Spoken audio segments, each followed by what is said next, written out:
Salam saudaraku, berjumpa kembali dalam program Jalan Kehidupan.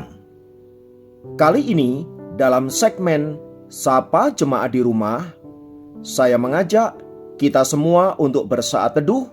Mari kita berdoa. Tuhan, kami bersyukur untuk anugerah-Mu yang luar biasa, dan kami rindu senantiasa berjalan di dalam kehendak dan rencana-Mu. Oleh sebab itu, biarlah firman-Mu yang akan menuntun kami, supaya kami berjalan di dalam trek yang Tuhan telah tetapkan. Berfirmanlah, kami siap diberkati, dalam nama Yesus. Haleluya. Amin. Firman Tuhan kali ini terambil dari Ibrani 13 ayat yang ke-6.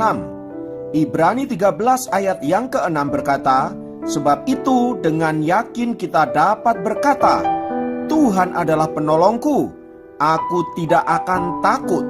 Apakah yang dapat dilakukan manusia terhadap aku?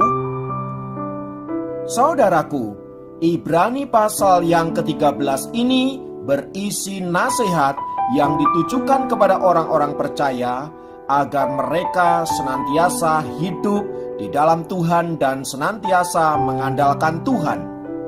Di ayat yang kelima di sana diperintahkan, janganlah kamu menjadi hamba uang dan cukupkanlah dirimu dengan apa yang ada padamu, karena Allah telah berfirman, aku sekali-kali tidak akan membiarkan engkau, dan aku sekali-sekali tidak akan meninggalkan engkau.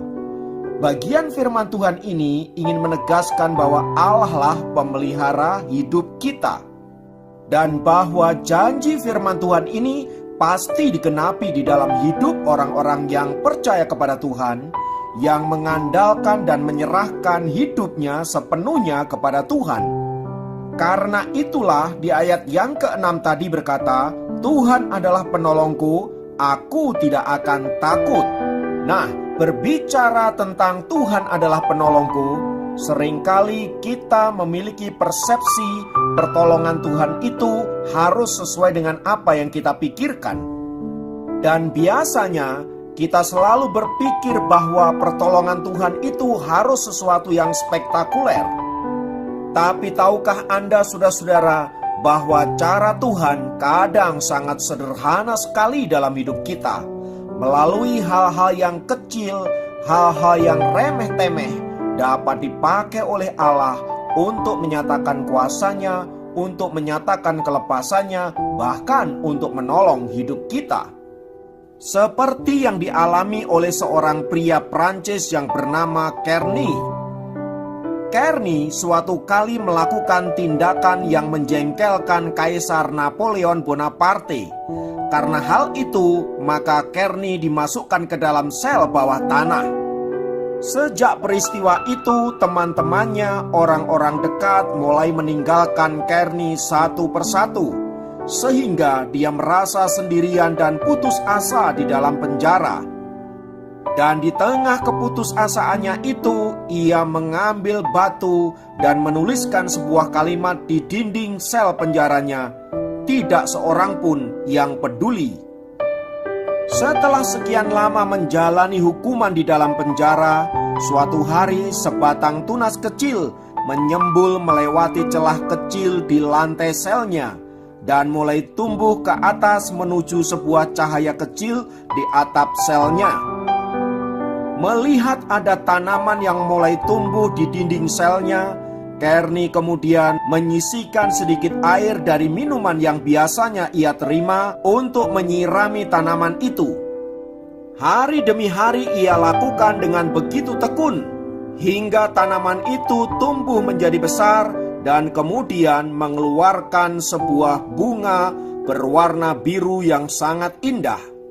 Saat kelopaknya terbuka sempurna, tahanan yang kesepian itu segera mencoret tulisan yang pernah ia buat di dindingnya dan digantikan dengan kata Allah peduli. Kisah Kearney yang senantiasa tekun memelihara dan merawat tanaman itu terdengar oleh tahanan lain di sel yang berbeda. Tahanan itu memiliki seorang anak gadis kecil yang diizinkan masuk untuk menjenguk ayahnya. Gadis kecil itu kemudian mendengar tentang Kearney yang senantiasa merawat bunga itu dan menceritakannya kepada ibunya dan kepada saudara-saudaranya. Tak lama sesudah itu, kabar mengenai hal itu tersebar sampai ke telinga permaisuri Josephine yang terkenal ramah itu. Istri Kaisar Bonaparte itu berkomentar, orang yang begitu telaten dan penuh kasih memelihara bunga tidak mungkin orang yang jahat. Lalu ia membujuk sang kaisar untuk membebaskan Kearney. Akhirnya, hati sang kaisar pun luluh oleh bujukan sang permaisuri dan Kearney dibebaskan. Lewat tanaman yang tumbuh di sel dindingnya itu, Kearney belajar satu hal, bahwa Allah yang ia percayai adalah Allah yang peduli. Saudaraku, kisah di atas ingin mengajarkan kita bahwa pertolongan Tuhan seringkali terjadi lewat hal-hal yang kecil dan sederhana. Tinggal bagaimana kita memiliki kemampuan untuk melihat bahwa hal-hal yang kecil itu sedang dipakai oleh Allah untuk menjadi alat pertolongan bagi kita.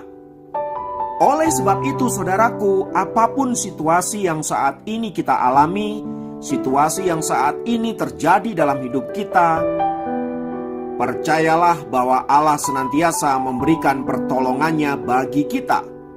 Mari kita perluas cakrawala berpikir kita dan lihatlah sekeliling kita. Kalau di situ Allah sedang menyediakan pertolongannya bagi kita. Dengan begitu, seperti surat Ibrani 13 ayat yang ke-6 yang berkata, Tuhan adalah penolongku, aku tidak akan takut, itu benar-benar dapat kita alami di dalam kehidupan kita.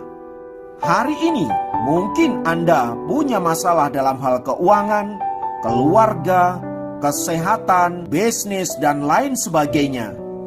Saudaraku, seperti kata Ibrani tadi, mari kita berani berkata, Tuhan adalah penolongku, aku tidak akan takut.